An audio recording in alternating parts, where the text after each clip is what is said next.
আজকে ছিল 15ই আগস্ট, তার জন্য কিন্তু আজকে ছেলের স্কুল ছুটি ছিল। আর সকালবেলা ঘুম থেকে উঠতেই আজকে বড়মশাই চাটা দিয়ে দিয়েছিল। তারপরে চাটা খেয়ে আমি ব্রেকফাস্ট বানাতে রান্নাঘর চলে গেছিলাম। আর ছেলে আর বরের জন্য পরোটা বানিয়ে ফেললাম সকাল সকাল ঘুম থেকে উঠে। আর ছেলেকে যখন পরোটাটা দিতে ঘরে ঢুকলাম তখন দেখছি ও ফ্রিজটা খুলে চকলেট বার করছে। আমি বললাম খেয়ে নাও, বললো না আমি এখন চকলেট খাবো। আমি বললাম না, আগে তোমাকে টিফিনটা করতে হবে, তারপর তুমি চকলেট পাবে। তো সেটা শুনে ও বসে পড়লো পরোটা খাওয়ার জন্য। দেখো পরোটা কেমন করে খাচ্ছে, মানে এখনও ঠিকঠাক করে ও খেতেই শেখেনি।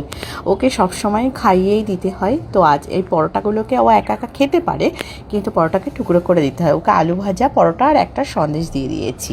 আর সন্দেশটাও এখন খায়, ওর জন্য ওকে একটা সন্দেশ দিয়ে দিয়েছি। আর আমি আমার টিফিনটা বানাতে তারপরেই রান্নাঘরে চলে এলাম, কারণ বর আর ছেলে ওটাই তো খেয়ে নেবে। কিন্তু আমি ওই যে আলুটাকে একটু অ্যাভয়েড করছি, তাই আলু ভাজাটা খাবো না ভাবলাম। তার জন্য আমি একটু পনির নিলাম, নিয়ে একটুখানি রুটি বানিয়ে নিচ্ছি আমার জন্য। আমি ভাবলাম আমি পরোটা খাবো না, ওরা খেয়েছে ঠিক আছে, ওরা খাক, কিন্তু আমি রুটি খেয়ে নিলাম। আর রুটিটাকে একটু টেস্টি করার জন্য আমি এখানে একটু আচার দিয়ে নিচ্ছি। আচারটা ফ্রিজে সবসময়ই থাকে, তার জন্য আচারটা কিন্তু একটু বেশি জমে গেছে।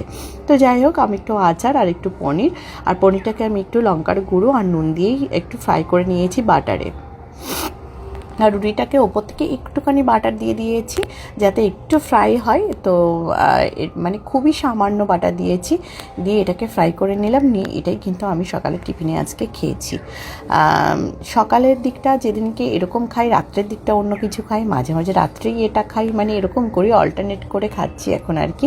আর দেখো আমি কিন্তু এগুলো বানিয়ে নিয়ে ঘরেতে যে দেখি সোনার খাবার যেমন তেমনই পড়ে আছে, ও কিন্তু খায়নি।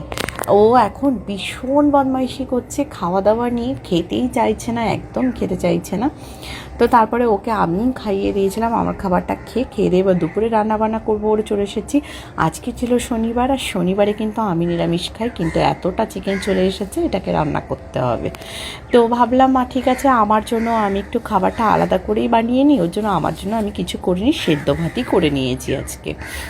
আর যে করে কিন্তু আমি সরিয়ে রেখেছি, রান্নাঘরে থাকলেই আবার সব কিছু মিশে যাবে, ওই জন্য তারপরে আমার খাবারটা আমি বানিয়ে নিয়ে তারপরেই কিন্তু আমি এই চিকেন ধোয়াধুয়ি রান্নাবান্না শুরু করেছি। আর আজকে অনেকটা পরিমাণে চিকেন ছিল, রান্না করতেও আমার খুব সমস্যা হয়েছে। তো দেখো চিকেনের পরিমাণটা কিন্তু অনেকটা এখানে। তো যাই হোক, তারপর দেখো আমি রান্না বসিয়ে দিয়েছি, একটা বড় সাইজের কড়াইয়ের মধ্যে রান্নাটা বসিয়েছি। যখন মাংসটা প্রায় হয়ে এসছে তখন আবার কিন্তু আমি অন্য একটা কড়াইতে দিয়ে দিয়েছিলাম।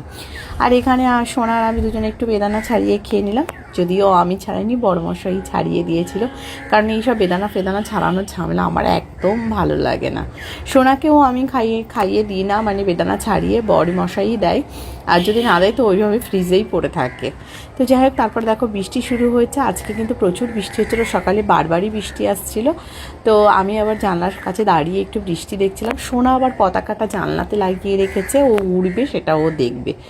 আর দেখো এর মধ্যে কিন্তু চিকেন কষা হয়ে গেছে, চিকেনটাকে একদম কষা করেছি, একটুও জল দিইনি, পুরো তেলেই রান্নাটা করেছি। ব্যাস করেই কিন্তু সোনাকে খাইয়ে দিতে নিয়ে বসে পড়েছি।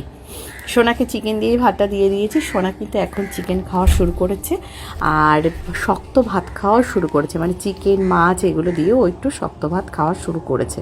তো সেটা নিয়েই বসে পড়েছে। আর দেখো ঢঙের কোনো শেষ নেই, কিছুতেই মুখে নেবে না। আর দুদিন ধরে ওর একটু ঠান্ডা লেগেছে, শরীরটাও ঠিকঠাক ভালো যাচ্ছে না, একটু ঠান্ডা লেগেছে, সর্দি হয়েছে হয়তো, তার জন্যই হয়তো মুখে কোনো স্বাদ পাচ্ছে না বলেও খেতে চাইছে না, এমনও হতে পারে। বাট আজকেও কিছুতেই খেতে চাইছিল না, তো ওকে অনেক ভুলিয়ে ভালিয়ে খাওয়ানো হয়েছে। তো ওকে খাওয়াতে কিন্তু আজকে আমার পুরো 1 ঘন্টা সময় লেগেছে, 1 ঘন্টা ধরে বসে বসে ওকে আমি খাইয়েছি। আর দেখো কি করছে আমার সঙ্গে, একবার এদিকে যাচ্ছে একবার ওদিকে যাচ্ছে, মুখে কিছুতেই নিচ্ছে না খাবারটা। তো যাই হোক, আজকে 15ই আগস্ট তোমাদের দিনটা কেমন কাটলো, কি রান্না করলে অবশ্যই কমেন্ট করে জানিও। খুব ভালো করে দিনটা কাটাও। আমরা কিন্তু দুজনে মিলেই মানে প্রত্যেক দিনই এরকমই করি, সোনা আর আমি।